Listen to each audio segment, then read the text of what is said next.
Welcome back.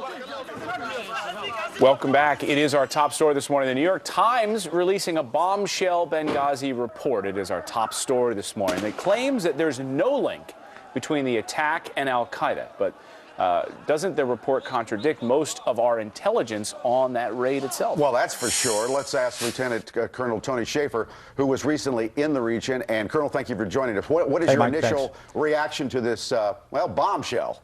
Well, it's insane. I mean, let me be clear for your audience to understand the complete insane nature of what's being said here. When you go into Kmart and you buy something, a lot of the things in that store is branded Sears because Sears is the parent organization.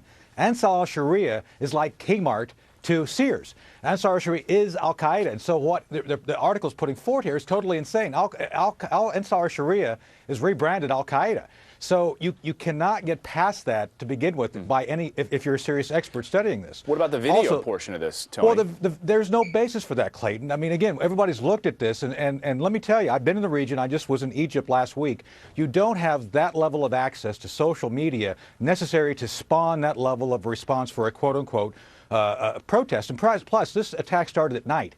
You don't have protests at night. I witnessed a Muslim Brotherhood protest starting in Cairo. It started first thing in the morning during daylight hours. And speaking of that, let me be clear on this too. I spent several hours with the chief of Egyptian intelligence, Mohammed Farid al-Tohami, and I asked him directly the question, was Al-Qaeda involved in the attack on the Benghazi embassy? Consulate, and he said absolutely. And he went through, and I can't go through all the details, but again, the chief of Egyptian intelligence said flat out that this was an Al-Qaeda attack. So who are you going to believe, the chief of Egyptian intelligence or the New York Times? Well, Colonel, it just doesn't make sense. One of the points that this New York Times piece makes is that you can't trust anybody in that region. One day they're loyal, one day they're not loyal. And they bring up a person named, they call him a central figure in the attack, a malcontent, eccentric leader, militia leader named Ahmed Abu Khattala. What can you tell us about this guy and the possibility that he was in charge or a ringleader in some way, shape, or form? He was, I'm sure, a malcontent. I'm sure he was involved. But the guys at the FBI are after Juliet are actually Al-Qaeda guys. There's two guys in particular that are directly linked. They are Al-Qaeda who essentially planned and led the event. Let's remember the key points here. You had 200 trucks mobilized to go do the attack. You had mortars. And this is one thing that they completely gloss over so far in this article. I'm sure what will come in the book. The mortar attack done to the annex was precise. They put 4 rounds onto a target that the best U.S. Marine Corps mortarmen would love to have. So this was not spontaneous. And this guy was but one of the rabble who was part of the organization, but it was clearly Al-Qaeda led and executed. I guess that's your headline in reaction to this New York Times piece. When they say random militia, you say this random militia, not random at all. They were Al-Qaeda. Right. Right. Again, Ansar al-Sharia is simply rebranded Al-Qaeda. And let's be very clear on this. The whole region now is controlled by radicals. You've got Tripoli controlled flat out by Al-Qaeda pretty much, again, according to Egyptian intelligence. This region we're talking about, Ansar al-Sharia, is essentially Al-Qaeda controlled, funded by outside organizations. The south of Libya is complete chaos. So when you look at the big picture here, it's very clear if you trace back the threads, and oh, by the way, you guys know this, Catherine Herridge reported on a classified cable, which is alluded to in this piece, by the way, that there was reporting saying that the embassy is concerned about Al-Qaeda, but the piece then basically says, there was nothing to worry about, really, because it was just all chaos.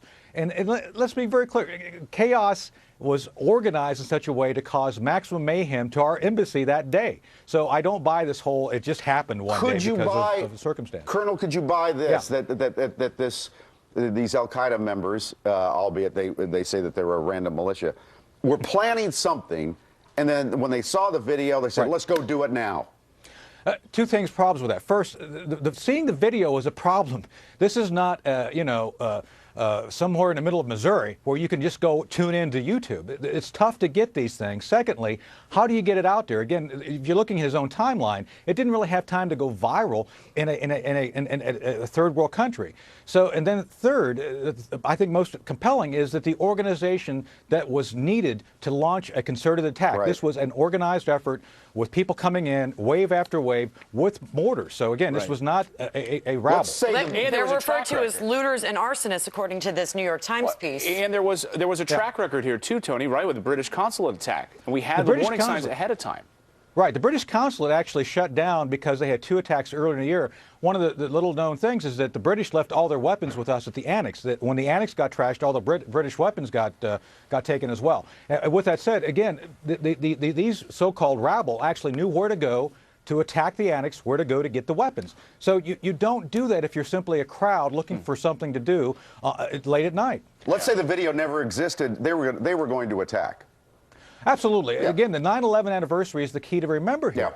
Yeah. Everybody fails to recognize, in this whole explaining it away, well, the video just, 9/11 was the key. Yeah. Right. This was meant to send us a message. That's why they did it on 9/11. That's why they did it the way they did with the precision they did. This was not something that you organize on the back of a tissue box and say, okay, let's go do this. Yeah. Colonel, thank you. Colonel, great stuff this morning. We really appreciate your analysis. You're just back from that region and speaking to some high-level intelligence officials there. Thanks so much, Colonel. We appreciate it. Who would have thought you wake up on a Sunday and have all this breaking? All right, coming